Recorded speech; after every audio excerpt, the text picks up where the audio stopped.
All right, let's jump in the time machine a little bit here because back in August, our Bryant McFadden handed the task of finding a need-to-know 20 list of players. You see a few of them here that would have an effect on the season in 2020-21. So let's fast forward now. It's time to kind of revisit some of these guys that stood out. And was it worth it back in August? Some of those under-the-radar guys, did they play well this season? So far, you got a few names in there that might be heading to Sunday at some point. Join us now, B-Mac, the man himself, with those need-to-know prospects. And let's start here with Bama's Brian Robinson Jr. because a lot of people didn't know who he was early in the season, but he definitely shined towards the end. No question, Brandon. B-Rob is a player that patiently waited his turn at Alabama. If you look at some of the guys he waited behind, starting NFL running backs, Damian Harris, Najee Harris. But this year, he jumped on the scene and was extremely consistent. An explosive running back, over 1,300 yards on the ground. Not to mention, he's a reliable pass catcher as well. You don't usually see guys 6'1", 225 be as mobile, elusive as Brian Robinson. He will have a bright future. Of course, when you look at the running back market when it comes to draft, you may only have one guy go first round or something like that. I can easily see Brian Robinson potentially being a day 2 or day 3 guy, but eventually starting at some point in time in his professional career. He reminds me a lot of Latavius Murray with his size, how explosive he is, and just the natural running back instincts that he has. You saw those numbers off the chart as you see there when it comes to the SEC ranks. Third in rushing yards, tied for first in touchdowns, and then also tackles avoided there first. Big numbers, as always. Bama rolls out a running back, and we see plenty of those playing on Sunday. All right, how about a pass catcher? David Bell from Purdue, kind of overlooked the season before. Rondale Moore there. What did you see from him this season? I mean, adjectives for David Bell: reliable, consistent. He's done nothing but provide big-time numbers for Purdue. It doesn't matter who the quarterback is. As long as you have Mr. Bell on the football field, he's going to show up and show out. When you look at the Big Ten in a league where wide receivers, they were plentiful. I mean, outstanding high-level wide receivers. Get this, B. He earned Big Ten Wide Receiver of the Year. He was considered the best wide receiver in the Big Ten, and we know how prolific that league was when it came to the wide receiver positions.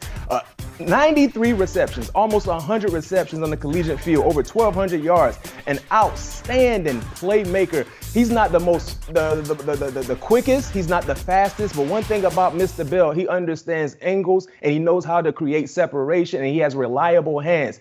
Clearly, me personally, looking at what he's done throughout his collegiate career, I see David Bell at some point in time hearing his name called in the first round. Big time target there for the Boilermakers. How about a guy from the G5, the tight end Isaiah Likely from Coastal Carolina? Yo, Brandon, I love highlighting guys from the group of 5, especially guys that have really they've taken advantage of their opportunity. Isaiah Likely is likely to do numbers in the National Football League. He's a red zone nightmare, a former wide receiver who's made the change to tight end easily, to say the least. He's a guy that plays with a lot of effort. He's lengthy. He's a guy that averaged over 15 yards per reception. He's a big-time playmaker for your offense. He does numbers in between the 20s.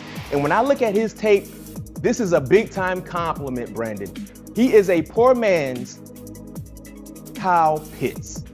He is a poor man's Kyle Pitts, and we know what Kyle Pitts did in Gainesville. We saw what he did as a rookie for the Atlanta Falcons. He's wearing a single-digit number similar to Kyle Pitts. I mean, if he goes to the right organization where they can utilize his skill set to the utmost, I believe he's going to be a successful tight end in the National Football League, clearly with a bright future.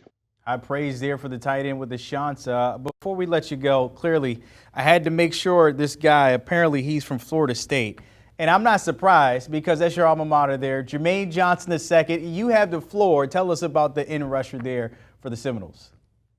Well, Brandon, I had an opportunity to see Jermaine Johnson in the springtime around April. And when I saw him, number one, he makes the all-look team. When he walks off the bus, yes, he's the guy you want on your team. But seeing how he went through practices, seeing how he was dominating opposing offenses, I said during the summertime, he will be the best defensive player for Florida State. He proved me right, and he proved the nation right as well as one of the best pass rushers in college football. Jumped on the scene first game against Notre Dame on a national stage, dominated, and he was extremely consistent. 12 sacks on the year, a guy that's a reliable guy in run opportunities as well against opposing offenses running game.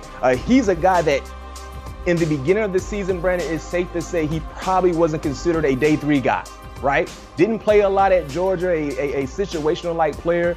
But this season, what he was able to do, jump from potentially a 4th rounder, 5th rounder to, yes, a bona fide first-round selection. Now it's all about where he will go in the first round. He's extremely athletic. I can easily see Jermaine going to the combine and just improving on his numbers and his status and climbing up the charts. He reminds me a lot of Preston Smith, the talented edge rusher for the Green Bay Packers, who's having an outstanding career for the Green Bay Packers, currently still in the playoffs. He might be a little more athletic than Preston Smith. And that's the case. That's a big-time plus for Jermaine Johnson. Hey, double-digit sack guy is always good on a Sunday. Jermaine Johnson definitely checking the boxes there, as you mentioned. Bryant McFadden is always breaking it down. Appreciate your time, my friend.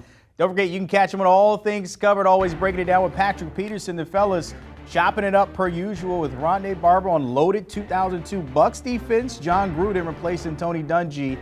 And then also being a Hall of Fame finalist, and can Tampa repeat there with the Bucs at TB12? They're sitting pretty right now. Download and give the guys a follow. Do you want a sports network that delivers everything that matters about the game? The highlights, the picks, the instant analysis, no yelling, no fake debates, no politics. Hit the subscribe button and never miss a moment.